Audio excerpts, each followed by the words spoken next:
Jadi mereka menanyakan kepada pendeta, tanya ya, apakah itu benar gitu. Beliau itu seorang nabi. Oh, katanya kalau beliau bisa menyampaikan 3 hal. Yang pertama tentang pemuda, kisah pemuda ya, yaitu yang berkaitan dengan Ashabul Kahfi. Terus yang keduanya kisah-kisah orang yang bisa berjalan dari Masjid ke Maghrib, dan juga yang ketiganya tentang ruh itu. Nah, kalau bisa menjawabnya maka itu dibuktikan adalah memang benar itu orang Nabi itu. Tapi kalau bukan, itu katanya itu merupakan hal yang mengada-ngada. Allah Subhanahu wa taala membesarkan hati Rasul ya. Rasul itu boleh katakan kayak yang frustasi juga mungkin ya, karena apapun yang diberikan disampaikan ditolak. Malah sampai dilempari batu, dilempari kotoran.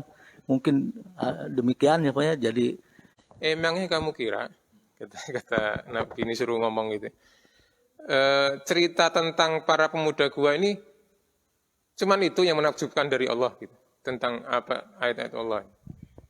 Kamu kira cuman ini gitu, yang kok tanyanya cuman ini doang gitu. Tanyanya tentang Ashabul Kahfi. Am hasibta anna Ashabul Kahfi warraqimi kanu min ayatina ajaba. Memang cuman ini yang menakjubkan. Banyak yang menakjubkan. Matahari dari zaman Nabi Adam sampai akhir zaman ini nggak pernah mati. Gitu. Bumi beredar dan sebagainya, tumbuhan dan sebagainya. Ini nggak menakjubkan buat kamu. Nggak seperti ini kok diem aja. Tapi suatu saat dengan kejernihan yang diberikan Allah gitu, dengan peristiwa yang sangat sederhana itu kita tergetar gitu loh, dan kita menganalisa gitu loh. Masya Allah, luar biasa gitu. Nah, tadi dengan disampaikan Pak Umar seperti itu, saya berpikir, iya ya. Saya berpikirnya kebetulan saya itu habis apa ya kemarin itu.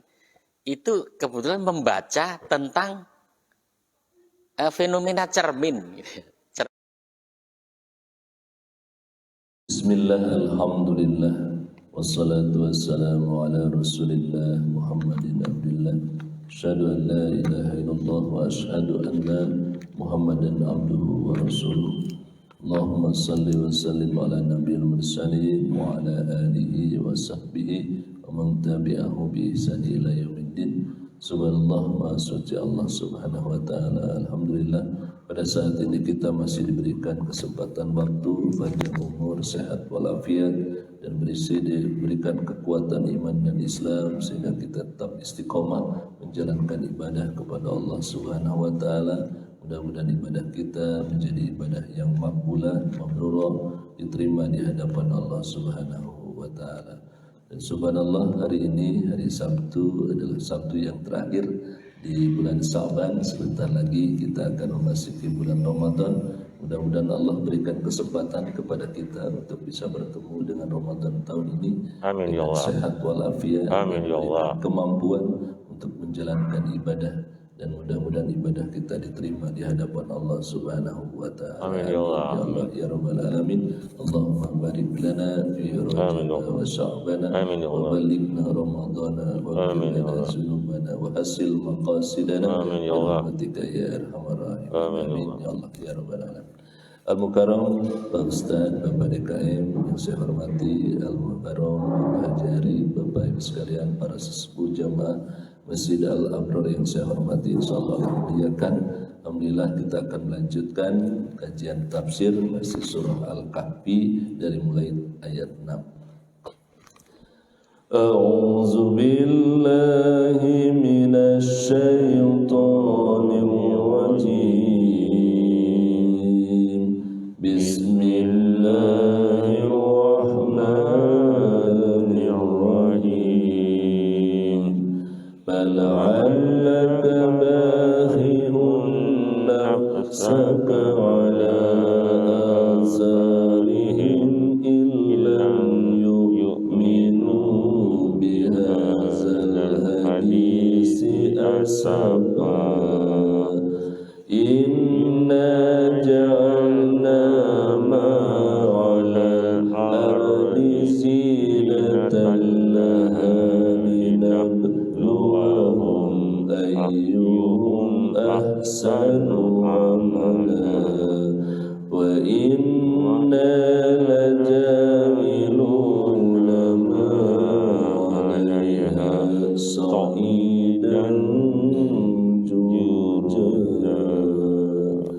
Sadaqallahul azim ila akhiril ayat.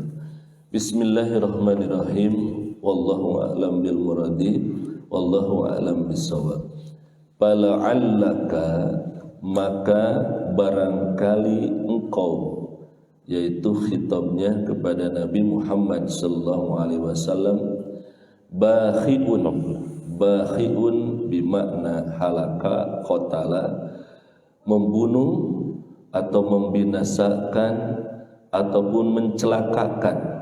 Bakhiun akan mencelakakan nafsaka, dirimu, ala asarihim, karena mereka berpaling, ilam yu'minu, sekiranya mereka tidak beriman, bihadal hadisi, kepada keterangan ini atau Al-Quran, asapa, mereka bersedih hati. Fala'allaka, maka barangkali kamu, engkau. Di dalam Al-Quran ini banyak menggambarkan, menjelaskan tentang lapad la'ala. Kalau kita urut dalam Al-Quran, lapad la'ala itu, la'ala itu sebanyak 3 lapad. Kemudian ada juga la'ali itu sebanyak 6 lapad. Kemudian ada la'alana, itu 1 lapad. Kemudian la'alaka, seperti ini, itu ada 2 lapad dalam Al-Quran. Kemudian ada la'alahu, itu 3 lapad. Yang paling banyak adalah la'allakum tattaqun. La'allakum itu dasarnya dari la'ala juga. La'alakum itu sebanyak 59 kali di dalam Al-Quran, 59 kali. Kemudian juga ada la'alahum, seperti la'alahum yarsudun, ya. La'alahum itu sebanyak 40 kali di dalam Al-Quran.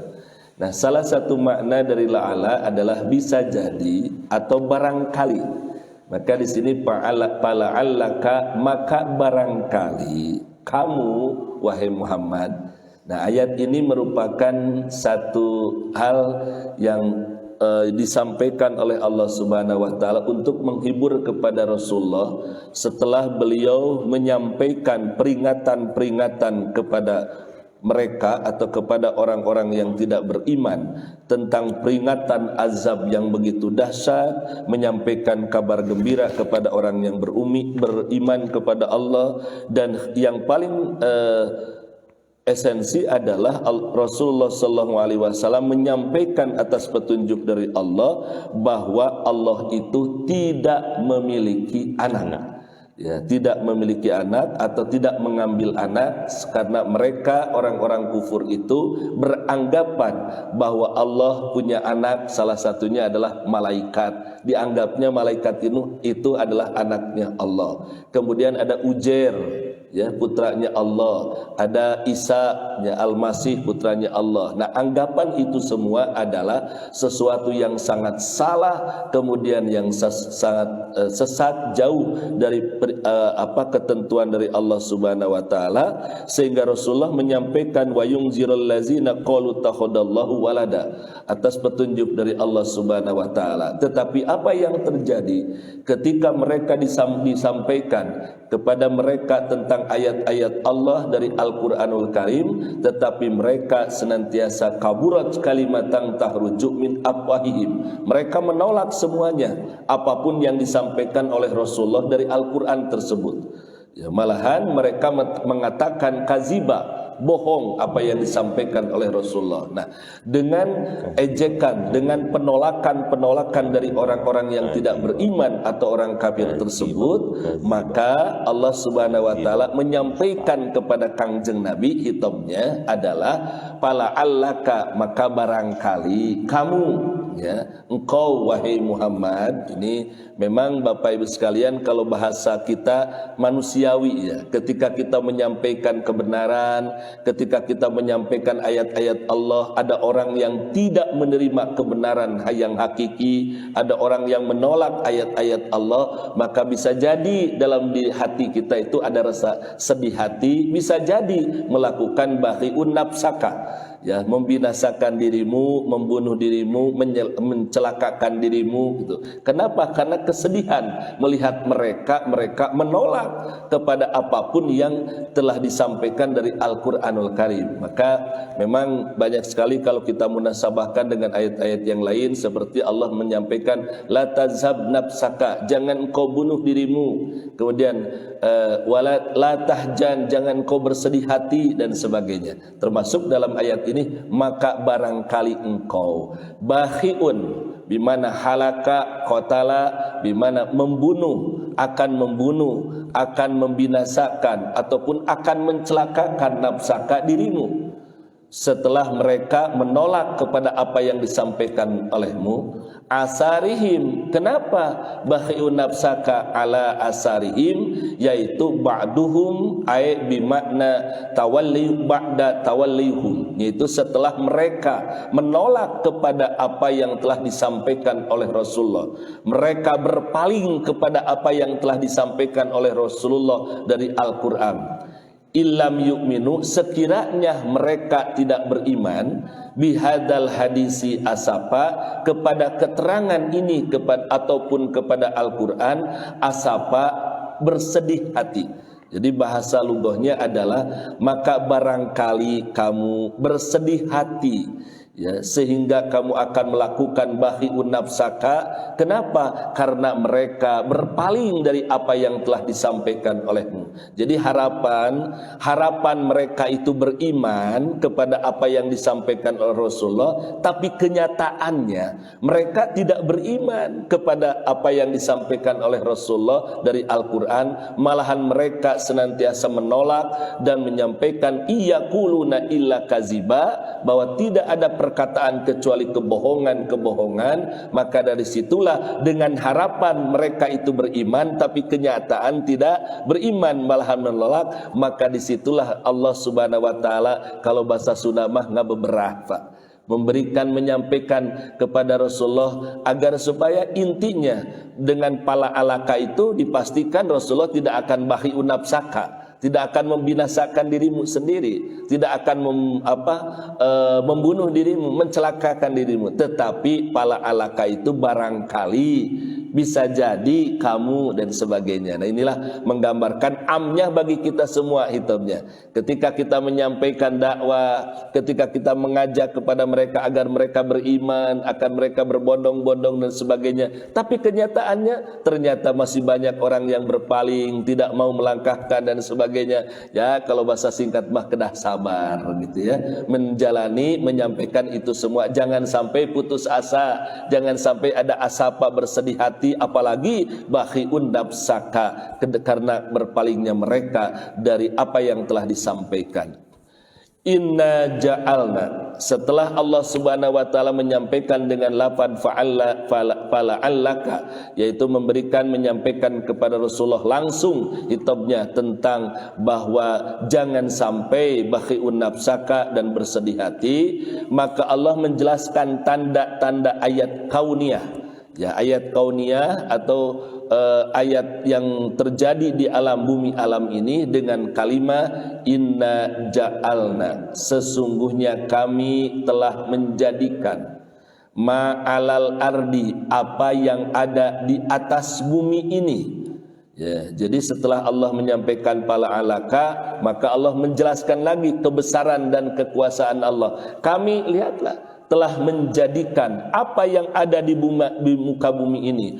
Ada yang disebut dengan al-hayawan, an-nabat, binatang, tumbuhan, as-sajaro, pohon-pohonan, al-anhar, sungai-sungai, ya, kemudian ghairu dzalik dan sebagainya. Yang ada di atas bumi ini yang begitu banyak, yang begitu melimpah, yang merupakan kebesaran Allah Subhanahu wa Ta'ala. Allah menjelaskan apapun yang ada di atas bumi ini zinatan, semuanya adalah perhiasan laha baginya, dan perhiasan ini Allah jadikan, ya, kekayaan yang ada di muka bumi ini adalah linabluwahum ayyuhum ahsanu amala, benar-benar kami menguji kepada kalian semua.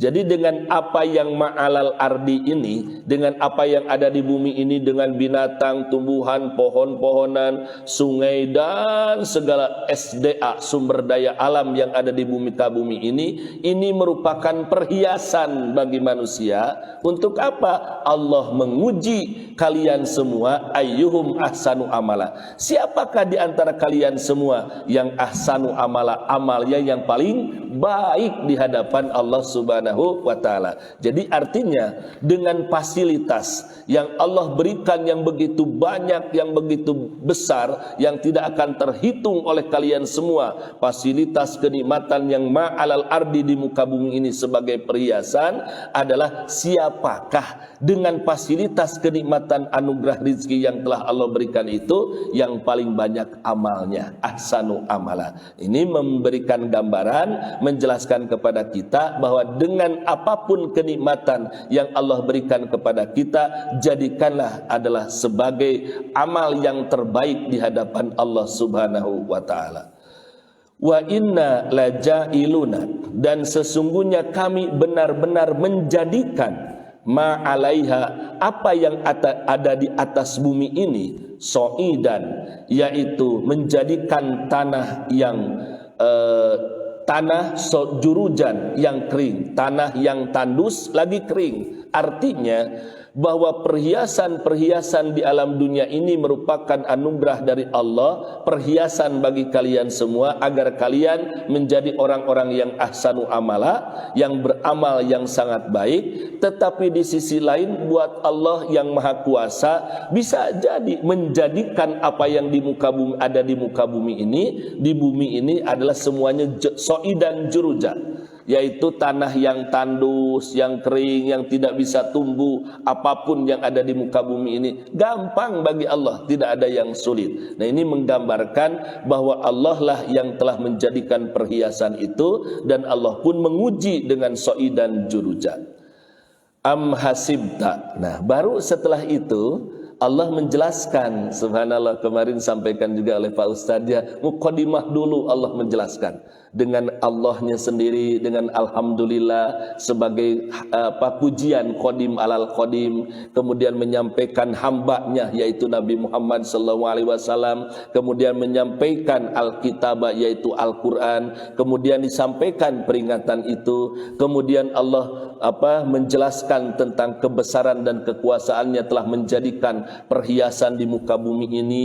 Kemudian ada juga yang ma'alaiha so'idang juruja, yang tanahnya tandus kering, tidak tumbuh apapun. Dan setelah itu baru kepada pokok yang disampaikan oleh Allah Subhanahu wa taala kepada Rasulullah sallallahu alaihi wasallam, hitabnya amna bagi kita adalah am hasibta anna ashabal kahfi. Nah, ini baru disampaikan kepada apa yang asbabun nuzul kemarin, orang-orang yang kufur itu bertanya tentang pemuda-pemuda yang ada di guha tersebut yang disebut dengan ashabul kahfi itu.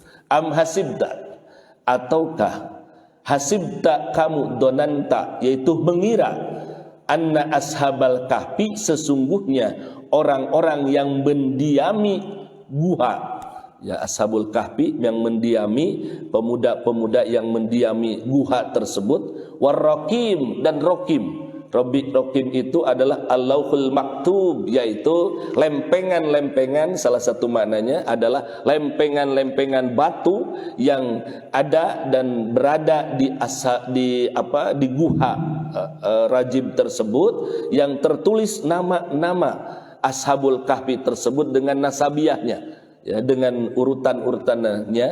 Kanu ada min ayatina, dari ayat-ayat kami, azaba, yang menakjubkan, yang mengherankan. Nah, inilah Allah baru menjelaskan tentang ashabul kahfi.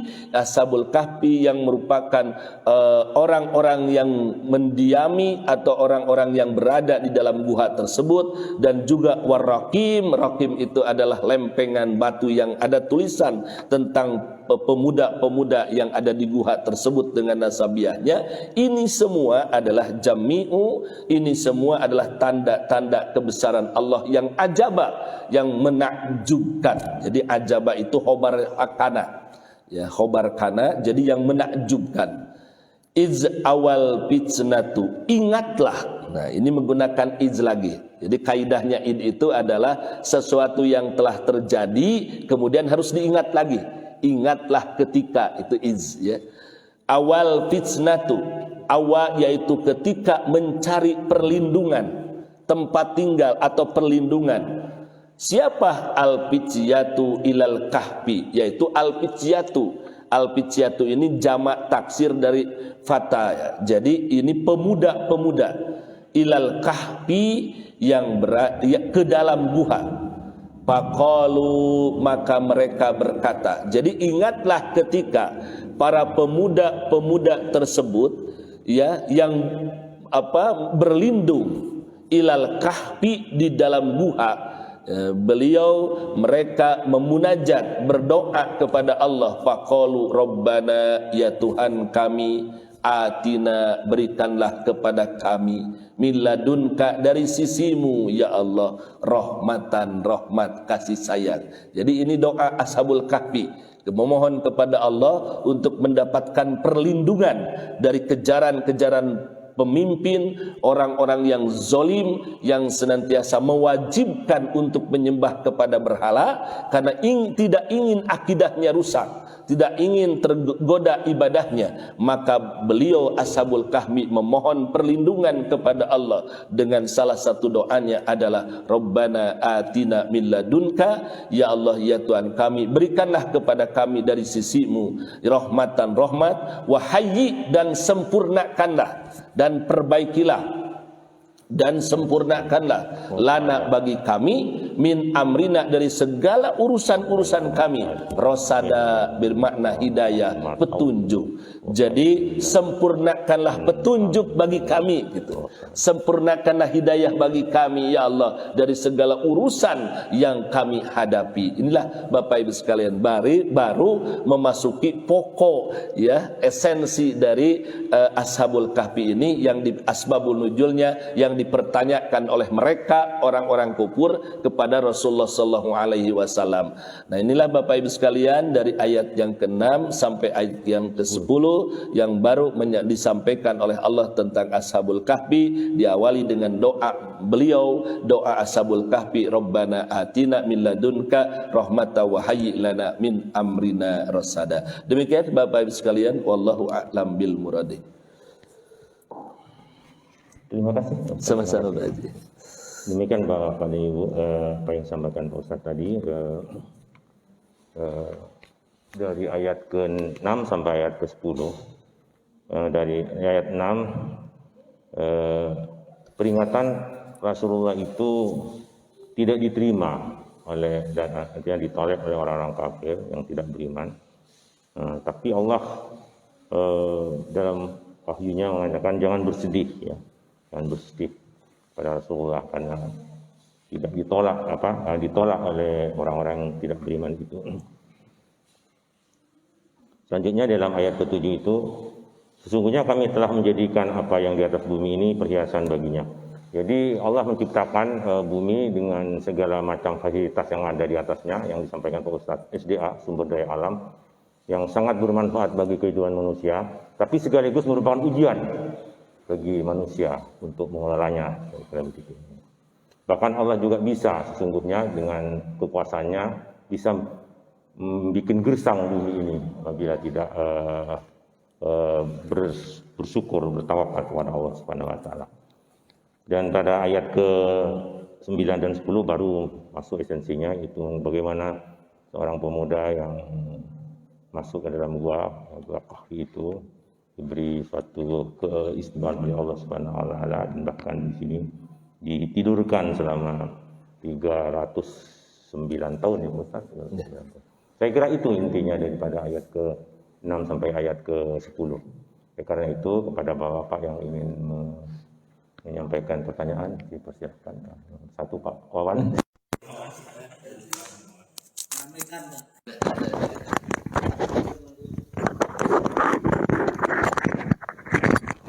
Assalamualaikum warahmatullahi wabarakatuh.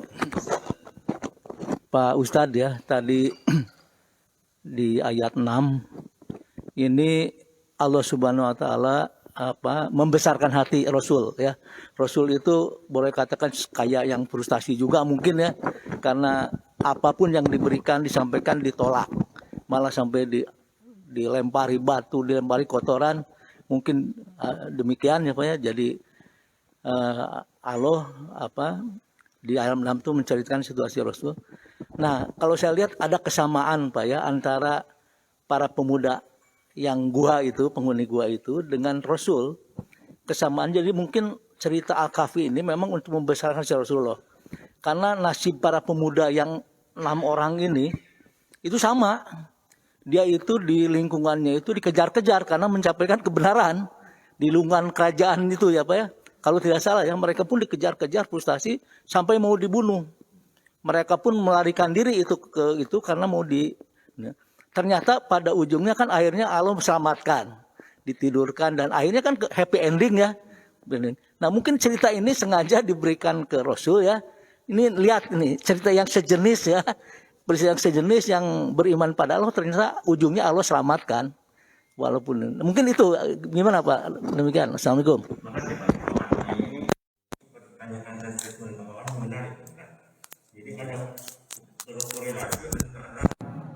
Ayat ke-6 dengan yang pemuda itu ya kan, kemungkinan ya kalau yang pemuda itu lari aja mungkin ke dalam gua untuk menyelamatkan diri ya. Tapi kalau Rasulullah tabah gitu kan, bahkan sampai dikatakan sebagai orang gila segala macam ya. Mohon komentar Pak Ustaz. Iya, subhanallah. Jadi memang Bapak Ibu sekalian, inilah antara satu ayat dengan ayat yang lainnya dipastikan dalam Al-Quran itu ada munasabahnya, ada korelasinya. Itu maka sering sampaikan bahwa ketika kita mengkaji Al-Quran, ada yang siyak, kemudian asibak, korelasi dengan ayat sebelumnya, maupun ayat yang lihak yang selanjutnya. Ini pun sama Bapak Ibu. Ketika Ashabul Kahfi ini terjadi sebelum di masa Nabi Muhammad SAW ya Bapak Ibu. Jadi peristiwa Ashabul Kahfi ini adalah memperjuangkan akidah ketauhidan kepada Allah Subhanahu wa taala di lingkungan pimpinan atau lingkungan yang di dalamnya itu mewajibkan kepada seluruh umat pada saat itu oleh pemimpin yang zalim itu untuk menyembah kepada berhala. Nah, dengan kekuatan akidah, dengan semangat giroh ruhul jihadnya Ashabul Kahfi untuk menegakkan ketauhidan itu, maka beliau memohon petunjuk kepada Allah Subhanahu wa taala, dan agar tidak merusak akidahnya, maka beliau mencari perlindungan. Walaupun memang betul sampaikan oleh Pak Haji itu secara manusiawi ya, itu pasti ada perasaan sedih ya dan sebagainya ketika melihat kenyataan yang terjadi dalam lingkungan tersebut, tetapi endingnya memang yaitu memohon perlindungan kepada Allah, dan Allah memberikan pertolongan. Inilah dalam Al-Quran, intan surullaha yansurukum. Kalau engkau menolong agama Allah, Allah akan memberikan pertolongan. Sampai Ashabul Kahfi itu berada di guha ya. Nanti akan lebih mendetil ke bawahnya. Ini semua adalah petunjuk rasid dari Allah Subhanahu wa taala. Rasada ya, hidayah petunjuk dari Allah. Begitupun yang terjadi kepada Nabi Muhammad sallallahu alaihi wasallam. Ketika beliau menyampaikan peringatan-peringatan kepada orang-orang kufur, yaitu salah satunya bahwa mereka menyebutkan bahwa Allah itu punya anak atau mengambil anak, disampaikan oleh Rasulullah bahwa Allah itu tidak memiliki anak, ya tidak mengambil anak dan sebagainya. Tapi apa yang terjadi? Orang-orang kufur itu menolak apa yang disampaikan oleh Rasulullah, maka Allah membesarkan hati Rasulullah sallallahu alaihi wasallam. Nah, atas pertolongan dari Allah Subhanahu wa taala, maka disitulah Rasulullah tetap teguh menyampaikan ayat-ayat Allah. Jadi memang Pak Haji, disitulah ada munasabahnya bagaimana kejadian antara Ashabul Kahfi yang berada di lingkungan kezoliman, begitupun apa yang disampaikan oleh Rasulullah kepada kaum-kaum yang tidak beriman ditolak oleh mereka, maka Allah membesarkan hati Rasulullah SAW, ataupun membesarkan hati Ashabul Kahfi dengan beliau ada di guha itu selama 300 tahun dan 9 tahun atau 309 tahun itu. Subhanallah, ini merupakan kebesaran dari Allah Subhanahu wa taala. Demikian barangkali Pak Haji. Ya, terima kasih Pak. Sama-sama. Jadi memang betul aja Pak Wawan ada korelasinya sekaligus menjawab pertanyaan kaum yang menanyakan tentang pemuda di gua dan sekaligus juga memberikan keteguhan dari Allah kepada Rasulullah untuk tetap sabar, jangan bersedih. Saya kira itu.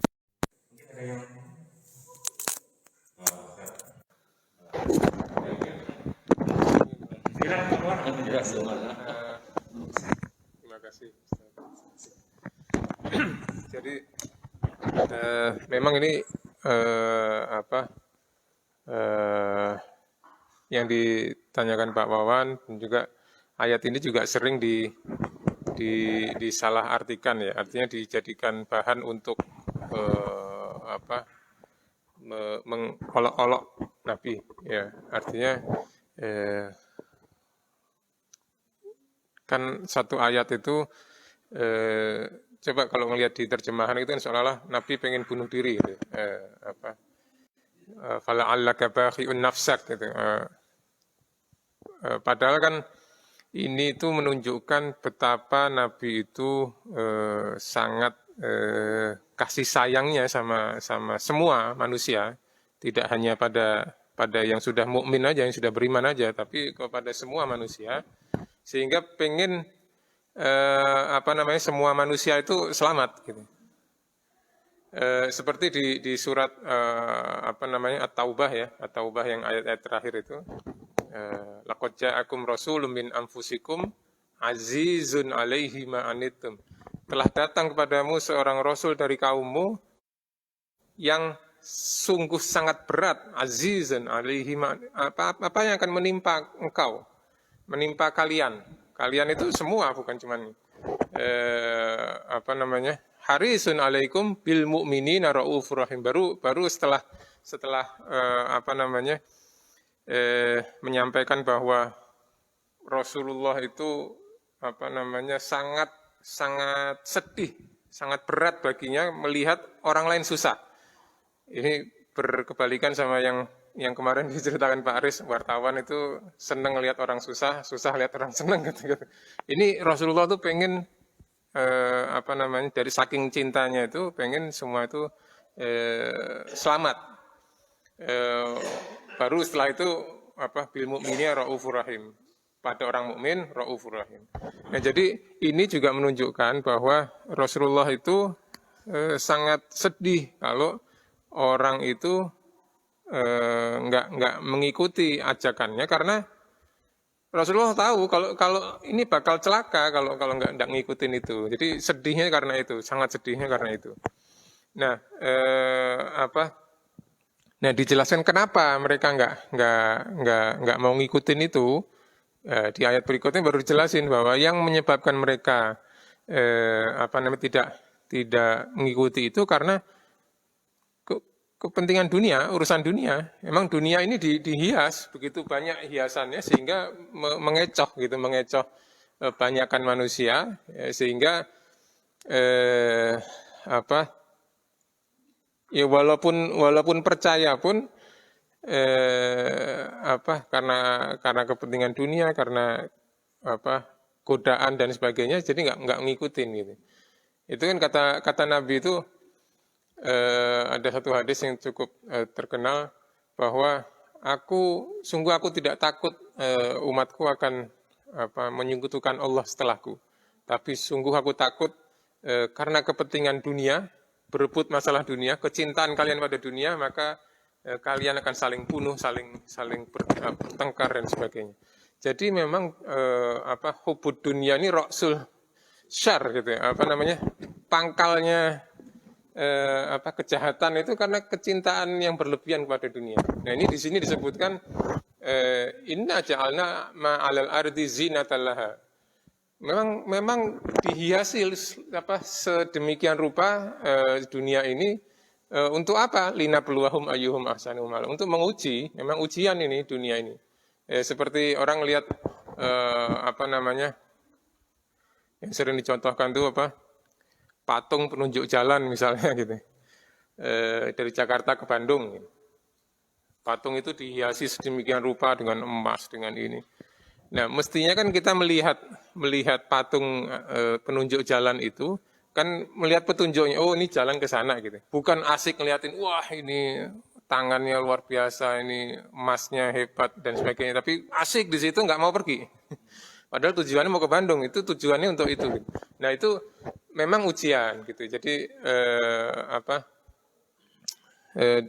penyebab utama ya, dibilang di sini salah satu penyebab utama mereka nggak mau percaya itu bukan karena omonganmu nggak benar, tapi karena dunia ini memang aku hiasi kata Allah untuk menjadi ujian buat mereka. Nah terus nah ini yang menarik ya, kan kafir Quraisy yang menanyakan menguji Nabi dengan tahukah kamu cerita tentang Ashabul Kahfi itu. Saya baru ingat namanya Nadhr bin Haris. Itu kan seolah-olah cerita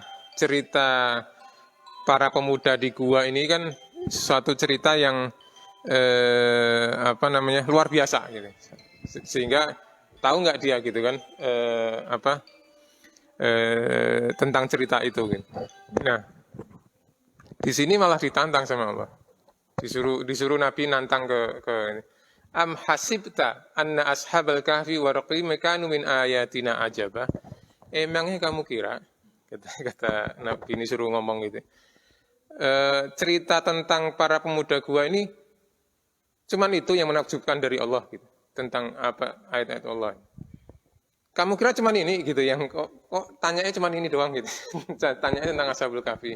Am hasibta anna ashabal kahfi warraqimi kanu min ayatina ajaba. Memang cuma ini yang menakjubkan. Banyak yang menakjubkan. Matahari dari zaman Nabi Adam sampai akhir zaman ini nggak pernah mati. Bumi beredar dan sebagainya, tumbuhan dan sebagainya. Ini nggak menakjubkan buat kamu. Apa kamu kira cerita tentang Ashabul Kahfi ini aja yang menakjubkan gitu? Ini kan untuk memulai cerita ini luar biasa nih. Metode Al-Quran ini ya. Ini kalau di dalam metode pendidikan itu ini memicu, men-trigger nama istilahnya itu high order thinking skill. Jadi nggak langsung ngasih tahu, tapi dipancing dulu untuk supaya penasaran gitu ya. Supaya penasaran, baru kemudian diceritakan gitu. Nah ini di Al-Quran juga begitu. Hasibta, emang cuma ini yang kamu tahu. Ini doang yang tanyain gitu ya. Terus tentang Rokim ini kan memang banyak ada perbedaan pendapat ya. Salah satunya lempengan yang ada di dalam gua, di muka gua itu yang di situ tertulis nama-nama para Ashabul Kahfi itu dengan nasabnya si Fulan bin Fulan bin Fulan bin Fulan di lempengan itu. Ini juga yang menyebabkan banyak perbedaan pendapat di mana sih sebenarnya gua Al-Kahfi itu, gua itu.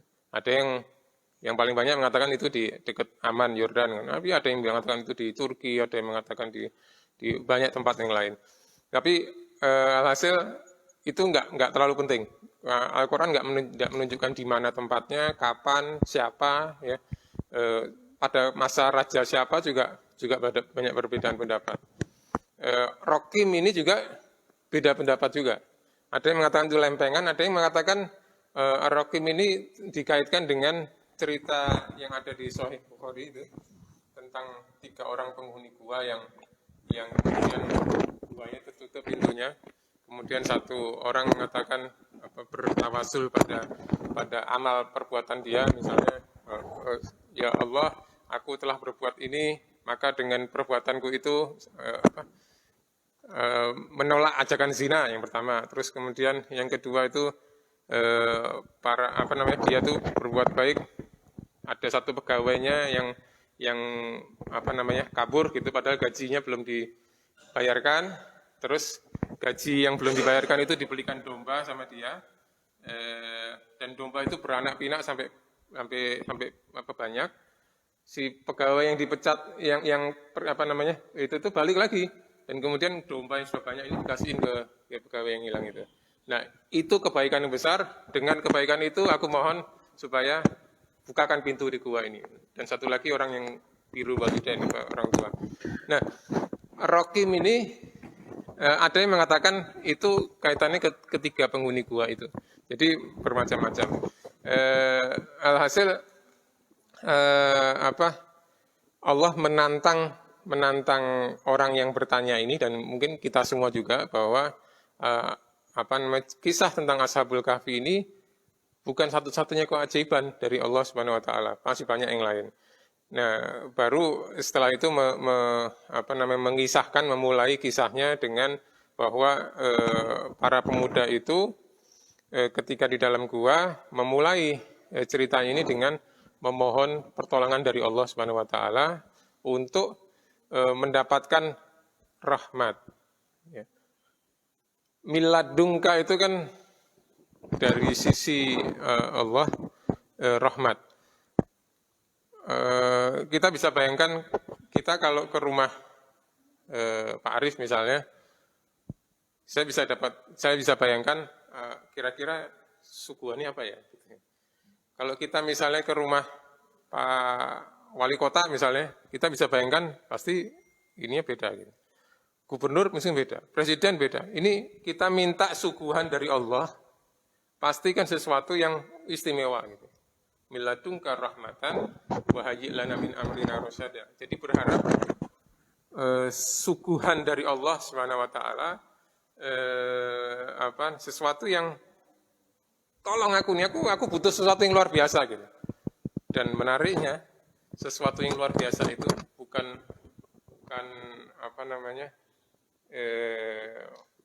orang yang kafir yang dibinasakan dan sebagainya, tapi justru dia ditidurkan. Nanti cerita berikutnya ya. Jadi rahmatnya Allah itu udah tidur aja. Ini nanti menarik. Mungkin itu dulu Ustaz. Terima kasih. Terima kasih Bapak. Banyak mungkin. Tapi saya melihat yang garis yang menggarisbawahi apa yang disampaikan Pak Umar, bahwa keajaiban itu bukan hanya masalah Sahibul Kahfi saja, bukan anak muda itu, tapi keajaiban itu juga ada yang gejala-gejala kehidupan, fenomena kehidupan di dunia ini, termasuk ya Pak sampaikan Pak Umar, tumbuh-tumbuhan, bahkan penciptaan manusia juga merupakan suatu keajaiban, kekuasaan Allah Subhanahu wa taala. Makanya di dalam Al-Quran itu bagi orang-orang yang berpikir, harus berpikir, saya diciptakan dari apa sih? Mulai dari tanah, dari setetes air, setetes mani, dan seterusnya. Itu suatu luar biasa. Saya kira itu mungkin Pak Ustaz. Mohon Pak Ustaz. Iya, salah, subhanallah. Jadi memang Bapak Ibu sekalian, inilah salah satu penyebab tadi mereka menolak ya apapun kepada apa yang disampaikan oleh Rasulullah SAW dari Al-Quran. Itu adalah karena hubud dunianya, terlalu cinta akan kehidupan dunia. Ya ayuhan nasu ma gharraka birobikal karim, surah Al-Infitar. Jadi wahai manusia, mengapa kalian semua terlena, terperdaya dengan kehidupan dunia, padahal Allah itu Al-Karim, Maha Mulia.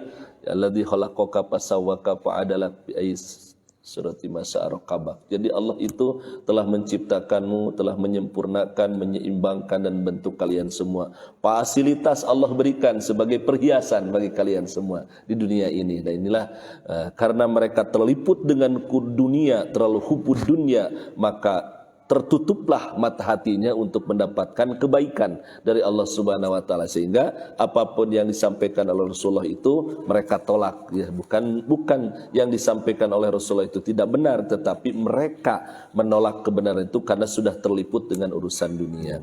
Kemudian juga tadi disampaikan oleh Pak Ustadz, memang insyaallah ini diawali dalam ayat yang ke-9 itu dengan sebuah amhasibta ya gitu. Jadi apakah kamu kira ya gitu, apakah zonanta ya gimana, apa kamu sangka bahwa sesungguhnya Ashabul Kahfi dan Rokim ini merupakan kanu min ayatina ajaba. Hanya itu saja yang mengherankan kalian, mentakjubkan. Padahal masih banyak yang takjub, yang ajib kalau bahasa kita ya, dari kekuasaan Allah Subhanahu wa taala. Kemudian selanjutnya disampaikan memang diawali dulu oleh Ashabul Kahfi itu sebelum melakukan sesuatu memohon perlindungan, memohon kasih sayang dari Allah Subhanahu wa taala. Min ladunka rahmatan wa hayyi lana min amrina rasada. Demikian barangkali. Makasih Pak Ustaz. Pak Aris. Gimana Pak Aris? Ada? Kalau Pak Aris tidak berkomentar nih kalau Silakan Pak Aris.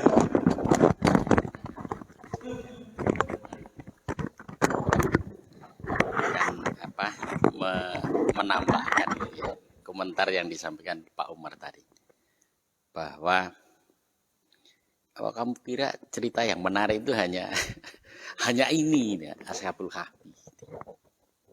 Nah, memang kalau menurut saya itu banyak hal yang oleh Allah itu ditutup gitu ya. Iya ditutup gitu kan. Jadi kadang kita melihat fenomena apapun itu kadang tidak bergerak gitu kan. Jadi memang sengaja oleh Allah itu, loh kenapa kok saya kok diem aja? Ada peristiwa seperti ini kok diem aja. Tapi suatu saat dengan kejernihan yang diberikan Allah gitu, dengan peristiwa yang sangat sederhana itu kita tergetar gitu loh. Dan kita menganalisa gitu loh. Masya Allah luar biasa gitu. Nah tadi dengan disampaikan Pak Umar seperti itu, saya berpikir, iya ya. Saya berpikirnya kebetulan saya itu habis apa ya kemarin itu. Itu kebetulan membaca tentang fenomena cermin. Cermin yang kita ngelihat cermin itu. Cermin kaca. Jadi kaca cermin itu kan yang kebanyakan kita lihat itu kan cermin itu datar, kaca itu kaca datar yang ini. Nah, begitu kaca datar, itu kan bermulanya dari orang melihat bayangan di air. Oh, wajah saya ternyata seperti itu. Dulu-dulunya orang itu nggak wajahnya kayak apa, itu ngelihatnya setelah di air, oh ternyata. Nah, kemudian dimunculkan teknologi itu. Nah, ketika teknologi cermin itu muncul, ketemulah itu. Jadi kalau zaman dulu saya cerita gitu kan. Kalau sekarang orang lihat cermin biasa-biasa aja. Loh, dulu itu senjata. Itu barang yang termahal gitu kan. Jadi kalau seorang istri raja, orang mau dipinang raja, itu minta maharnya salah satunya minta disediakan cermin ini. Jadi cermin itu betapa mahalnya. Zaman dulu kan belum diproduksi secara massal seperti sekarang. Tapi yang saya ngelihat cermin itu kan bisa melihat wajah kita. Ternyata oleh Allah itu kamu jangan membanggakan cermin kamu bisa ngelihat wajahmu. Coba kamu lihat cermin itu satu maya. Wajahmu itu adanya di sebelah sana, bukan di real yang ada di kita gitu kan. Kalau kita belajar lensa kan gitu kan. Oh iya ya, dan kebalik. Oh iya, telinga kiri jadi telinga kanan gitu kan ya. Mata kiri jadi kanan. Yang selama ini kita juga nggak pernah kecuali sekarang ada teknologi yang kita lihat di foto lah, di foto atau di zoom. Nah saat kita zoom bisa kanan dibelikan kanan, kiri dibelikan ini. Itu sebenarnya hanya dinegasi aja oleh teknologi itu. Oh ternyata gitu ya ini. Jadi kalau di zoom, kalau nggak diapa-apain itu kan tetap kebalik. Memang kayak selfie juga itu kebalik, kita selfie itu kebalik, kecuali tapi ada teknologi yang di situ dinegasikan itu tidak kebalik yang seperti itu. Nah ini hal-hal yang menurut saya oleh Allah tuh luar biasa Allah. Nah nanti kemudian kita belajar cermin tidak lensa cermin itu kan lensa datar kita terus dikasih rosok istilahnya gitu kan ya. Kalau cermin itu cembung seperti apa? Kalau cermin cekung itu seperti apa? Akhirnya muncul kacamata. Orang yang tadinya oleh Allah sebenarnya sudah diturunkan. Kenikmatannya apa? Tidak bisa melihat barang-barang yang jauh. Artinya tidak fokus. Karena ada kendala yang ada di lensa matanya itu akomodasinya sudah bermasalah. Dibantulah dengan lensa yang ada di kaca. Ini akhirnya jarak jauh pun masih tetap bisa melihat secara jelas dan lain sebagainya. Nah, ini saya konklusikan saja bahwa Masya Allah, betapa banyak sebenarnya hal-hal tadi disampaikan Pak Wan itu memang hanya itu saja. Lah tidak gitu kan ya. Nah, saya sangat beruntung dikarenakan saya menekuni hal-hal yang mungkin sebagian orang dianggap itu tidak bermanfaat. Misalnya gitu kan ya. Saya menekuni melihara peliharaan, ada tanaman, ada sekarang ada ikan gitu kan ya. Jadi saya melihat itu tingkah laku ikan itu. Kebetulan ikan itu beranak gitu kan. Nah setelah beranak, wah ada anak laki yang lebih kecil nih. Nah interrelasi antar mereka termasuk terhadap yang luar biasa ya. Kok bisa kayak gitu loh secara naluriah ini. Ini pasti nggak main-main. Memang Allah sudah kasihkan. Kalau nggak kan punah, pasti dimakan sama. Kan sebenarnya kalau ikan, apalagi ikan yang kita pelihara, yang tidak tidak liar itu kan, kalau kelaparan kan terus mau makan apa? Adanya ikan kecil ya pasti dimakan ikan kecil. Ternyata ada nalurinya, ada induknya sendiri itu juga kayak gitu. Induk ini saya lihat kenapa jarang makan, tapi hanya jagain anaknya saja gitu kan. Yang tadinya induk ini sebenarnya kan nggak terlalu ini, tapi begitu dia punya anak, galaknya minta ampun dan kayaknya menangan juga gitu kan. Wah, hebat juga ya ini ternyata. Nah, hal-hal seperti itu, kalau menurut saya, oke lah, saya tetap akan menekuni hal-hal yang menurut saya supaya apa? Saya semakin terbuka, gitu. Semakin terbuka bahwa, Masya Allah, ternyata sudahlah kita nggak usah terlalu khawatir terhadap hal-hal yang sudah. Kan kadang ada orang yang terlalu khawatir. Bahkan saking khawatirnya itu mengkhawatirkan rezekinya sendiri gitu kan ya. Padahal rezeki sudah selesai. Jadi empat perkara yang sudah selesai itu termasuk rezeki itu. Kalau rezeki sudah selesai, jadi rezekimu nggak akan pernah salah alamat, tidak akan pernah terlambat sedetik pun akan nyampe kepadamu. Kalau bukan, sebenarnya itu bukan rezeki kamu hanya untuk lewat aja. Kamu kebagian bekerjanya aja, tapi yang menikmati rezekimu ternyata pencuri misalnya gitu kan ya. Ini rezekinya pencuri, jangan lewatnya lewat itu dan kamu yang bekerja, dia yang menikmati. Tidak usah terlalu dirisaukan karena memang masalah rezeki itu masalah yang sudah selesai. Oke, saya kira itu, dan kemarin juga saya membaca kirimannya Pak Wawan itu, saya itu tersentuh sekali. Mungkin Pak Wawan karena bukan orang Jawa itu kan diterjemahkan pakai bahasa Indonesia. Wah bagus juga. Tapi begitu, ini cerita Jawanya ternyata jauh lebih seperti yang Pak Wawan ceritakan. Tapi memang bahasa Jawa itu kalau di Indonesia kan banyak yang kurang. Mungkin termasuk baca Al-Quran. Itu kalau kita hanya di terjemahannya saja itu, wah banyak yang los itu. Sangkit-sangkitnya nggak kena gitu kan ya. Jadi gitu. Jadi termasuk juga bahasa Jawa. Kalau itu diterjemahkan dalam bahasa Jawa gitu, diterjemahkan dalam bahasa Indonesia, oh iya, ya nyerempet lah gitu kan. Jadi nggak match sekali gitu kan ya. Hanya nempel aja tapi tidak salah gitu. Cuman kurang kaya saja gitu kan. Kalau kita paham terhadap itu, makanya saya kan punya ponakan di Jakarta. Karena dulu leluhurnya dari Jawa, mondoknya dikirim ke Jawa. Yang pertama dia keluhkan, wah saya kan nggak bisa bahasa Jawa, saya harus banyak belajar bahasa Jawa. Tidak hanya berhenti sampai di situ, karena bahasa Jawa itu, rumpoknya banyak, tingkatannya banyak sekali. Kamu harus menguasai itu karena ternyata kitab-kitabnya itu terjemahan bahasa Jawa. Dan itu harus sangat paham supaya apa? Supaya nanti kamu bisa. Misalnya gini, kamu nanti mau jadi ustadz. Ustadz itu kan hal yang sama kan bisa dia seperti koki lah kira-kira gitu ya. Kenapa kalau hal yang sama diceritakan Abdul Somad kok bagus gitu kan. Tapi kalau diceritakan yang lain kok ya biasa-biasa. Ya karena dia tidak bisa mengembangkan itu untuk menembak orang tadi. Kemampuan tablik tadi. Kemampuan tablik itu memang harus dikuasai. Termasuk budayanya harus dikuasai dan lain sebagainya. Saya kebetulan pernah di Korea itu, guide-nya itu orang yang pernah di Jogja lama. Wah, hebat juga ini.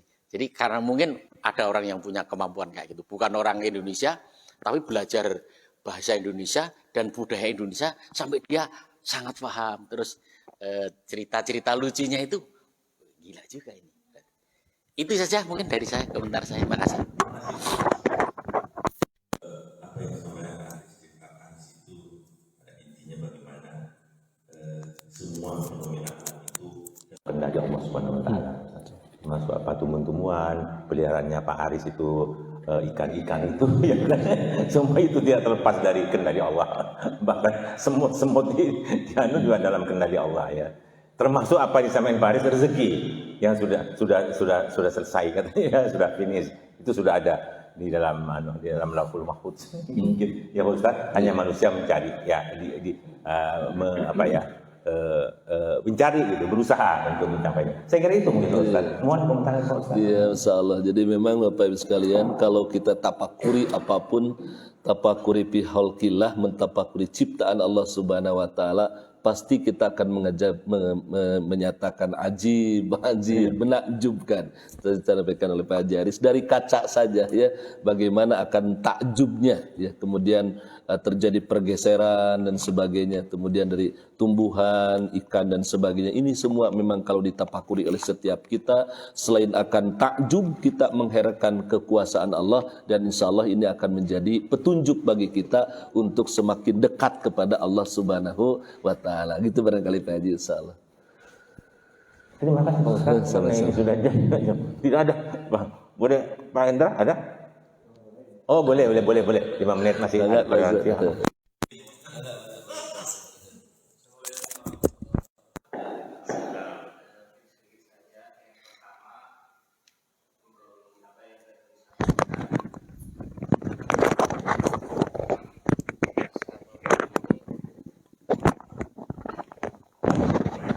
Ini adalah kalau dilihat dari asbabun nuzulnya gitu ya.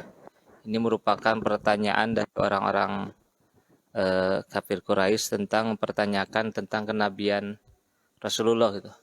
Jadi mereka menanyakan kepada pendeta, tanya ya, apakah itu benar gitu. Beliau itu seorang nabi. Oh katanya kalau beliau bisa menyampaikan 3 hal. Yang pertama tentang pemuda, kisah pemuda ya. Itu yang berkaitan dengan Ashabul Kahfi. Terus yang keduanya kisah-kisah orang yang bisa berjalan dari Masyriq ke Maghrib, dan juga yang ketiganya tentang ruh itu. Nah, kalau bisa menjawabnya maka itu diberikan adalah memang benar itu orang Nabi itu. Tapi kalau bukan itu katanya itu merupakan hal yang mengada-ngada. Nah, akhirnya kan ketika ditanyakan itu, maka Rasulullah pun menyampaikan saya akan menjawabnya itu. Akan tapi memang di sini ada sebagian tafsir mengatakan ketika Rasulullah menjawabnya tidak menggunakan insya Allah gitu. Sehingga bahkan sampai 15 malam itu baru terjadi. Kan di tafsir yang lain ada yang sampai katanya 40 malam itu baru Rasulullah bisa menjawabnya. Itu diantaranya memang di sini ada, nanti mungkin di ayat berikutnya yang berkaitan, dan ketika menjawab maka sampaikanlah dengan kata-kata insya Allah. Dan setelah itu baru Rasulullah bisa menyampaikan tentang kisah yang memang ini semuanya terdapat di dalam surat Al-Kahfi. Banyak berkaitan dengan bahwa seperti yang tadi disampaikan oleh Pak Umar, bahwa kita sebagai manusia artinya harus melihat, terkadang orang itu memang karena kecintaan dunia sehingga menimbulkan hal yang memang dilarang oleh agama itu. Ya bahkan bukan hanya dengan orang lain itu. Masalah misalkan salah satunya mungkin ini tidak, meskipun bukan kajian ini, tentang waris saja itu. Orang lain sama keluarga itu kalau tidak, artinya terkadang waris itu bisa menimbulkan ya permusuhan yang tadinya bahkan dengan saudara sendiri gitu. Padahal ya kalau misalkan kita lihat dari memang itu pembagiannya secara agama, aturannya tentu diikuti. Hanya terkadang orang ada yang tidak menerimanya. Ya mungkin itu sedikit tambahan dari saya. Terima kasih.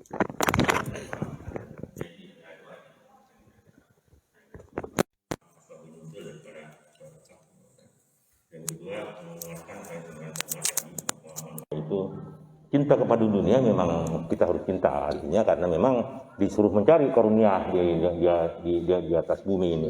Tetapi jangan berlebihan gitu ya, berlebihan, bermegah, bahkan ada surat yang bermegah-megahan kan, itu yang tidak boleh, bahkan memperingati. Saya kira itu mungkin Pak Ustaz. Mohon komentar Pak Ustaz, sekaligus penutup Pak Ustaz.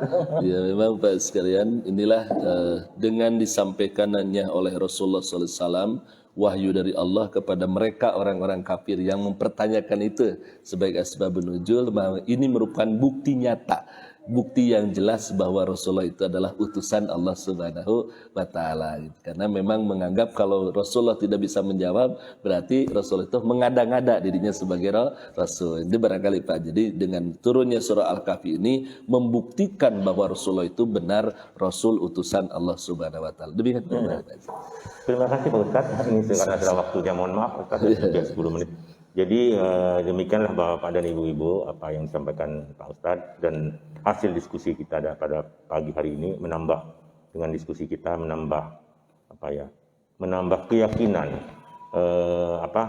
kemantapan daripada ayat-ayat Al-Quran tadi Pak Ustadz ya, sehingga kita mudah-mudahan apa yang terjadi pada pagi hari ini menambah keimanan dan ketakwaan kita kepada Allah Subhanahu wa Ta'ala. Oleh karena itu, marilah kita tutup majelis ini dengan doa bersama. Bismillahirrahmanirrahim. Subhanaka Allahumma wa bihamdika asyhadu an la ilaha illa anta astaghfiruka wa atubu ilaik. Amin ya rabbal alamin. Assalamualaikum warahmatullahi wabarakatuh. Waalaikumsalam.